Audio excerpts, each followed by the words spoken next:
Now, as I mentioned, the empire in question has already been ratified.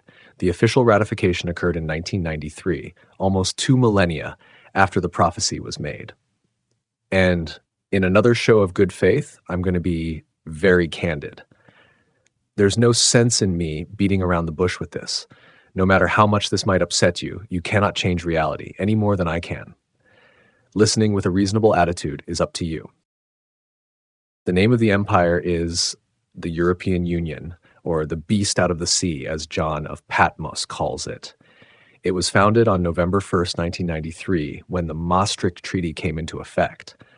So in the history of empires, it's very recent, but the European Union's economy is substantial and starting to rival that of America and China.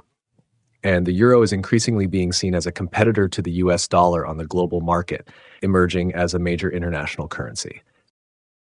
We need to take the name of this empire and perform the correct Gematria calculation on it. There have been different Gematria systems relating to different languages throughout human history. We have to select the correct language and the correct Gematria system. It should come as no surprise that it is Hebrew Gematria, which was in use 2,000 years ago. But there have been different methods in history. So we will be using not only the prominent method, the Mispar Hekraki, or standard value Gematria, but also the Mispar Gadol, or large value Sophit method, for reasons that will become apparent. For the purposes of this demonstration, it doesn't matter if you don't speak Hebrew. I will take you through it step by step, and the calculations are straightforward so you can confirm all the results yourself using Google Translate.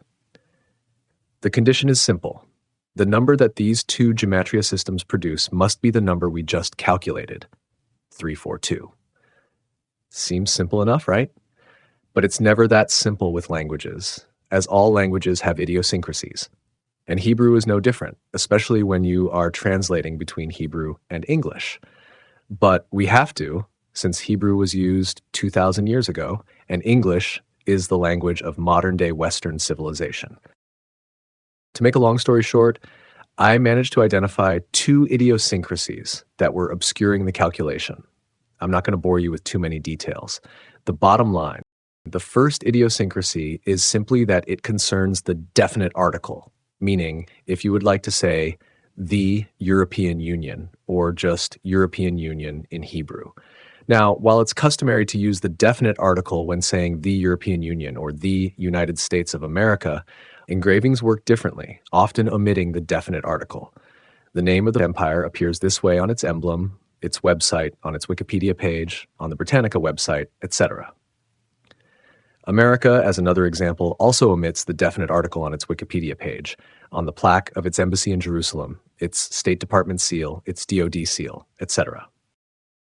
So we are going to use European Union as the name without the definitive article, since John of Patmos saw an actual mark or engraving of the beast in his vision when he prophesied about the name. I found two ways of spelling European Union in Hebrew, Ha'ichud Eropi and Ha'ichud Erofi. I put them in the description down below so you can copy and paste them into Google Translate to see for yourself. When I was doing it, Google Translate even asked me if I didn't mean the European Union instead of just European Union. If you click on the "Did you mean" text bubble, it will translate back to the European Union. That is the first idiosyncrasy. The second idiosyncrasy is downright suspicious. You see, both spellings are correct, but both Google Translate as well as the AI engines like ChatGPT, Gemini, and Copilot will try to gently push you towards using Ha'ichud Eropi instead of Ha'ichud Eropii. The AI engines will claim that Ha'ichud Eropi is the correct spelling, while Ha'ichud Erofi is maybe a more informal usage, or perhaps even a typo. This is where my conspiracy flags start going up. You see, when you do a Google search using the second so-called informal spelling, Hebrew web pages pop up using this spelling all over the place. A lot of Israelis definitely use this informal spelling. Just be certain to add the definite article "the" back when you do the search. It looks like this, Ha'ichud Ha'eropai. I'll put that down in the description too. Google search will instead search using the formal spelling. Just be sure to put your foot down and click search for Ha'ichud Ha'eropai. Now, just like me, you might also be tempted to use the AI engines to do the Gematria calculations for you. Here's a fair warning. They can be notoriously bad at calculations and often give inconsistent results. I ended up using a website that can perform all the necessary Gematria calculations.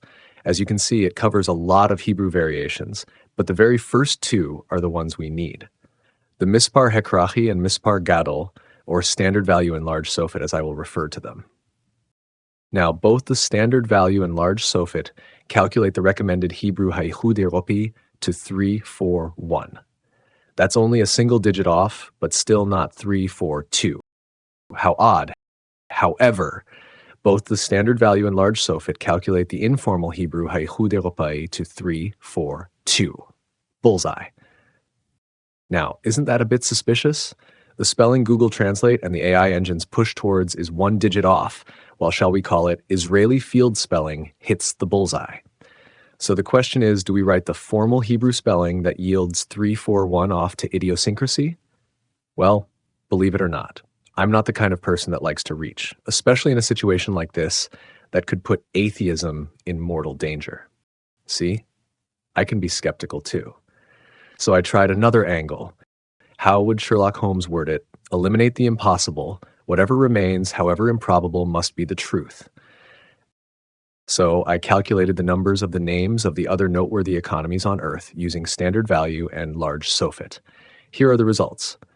United States of America translates to Artsot Habarit and yields 1314 and 1314. Russian Federation translates to Hapadartsia Hawasit and yields 1075 and 1075. To save time, I'm not going to read all of them. You can pause the video to check for yourself. And even though the following 4 countries are members of the European Union and therefore don't count on their own, let's just check to be sure since they are among the top 20 economies in terms of GDP. As you can see, the names of all these economies flee from the number 342, like someone fleeing from the plague. They don't even come close, and in some cases, the standard value and large Sofit methods don't even yield matching numbers. And as added proof, it is also well worth noting that the number 666 doesn't present anywhere since we are now working in the decimal system. The European Union is the only name that draws toward the number 342, like a moth to a flame. Sherlock Holmes would be proud. The names of the other economies are literally ratting out the European Union by eliminating themselves from the number pool. Okay. So we have actual hardcore proof, but like I said, I can be skeptical too, and the number is just the tip of the iceberg. John of Patmos also gave a description of the beast out of the sea, which is, as far as prophecy goes, pretty elaborate.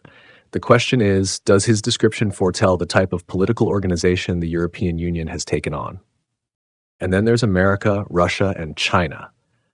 Did it really slip the creator's mind to reveal their modern exploits through prophecy? Well, among the great prophecies found in the book of Revelation, you'll find John's explicit identification of 2 coexisting empires that came to be and now exist in our modern age. He refers to them as the beast out of the sea, which now seems to point to the European Union as the candidate, and then another beast out of the earth. I will simply call them the First Empire and the Second Empire, respectively, for reasons that will become apparent. I'll discuss the description he gave about these 2 empires in the next video. Then we'll have a number and a name and a description that matches the First Empire, the beast out of the sea, and also some more information about the Second Empire, the beast out of the earth. Be sure to keep watching.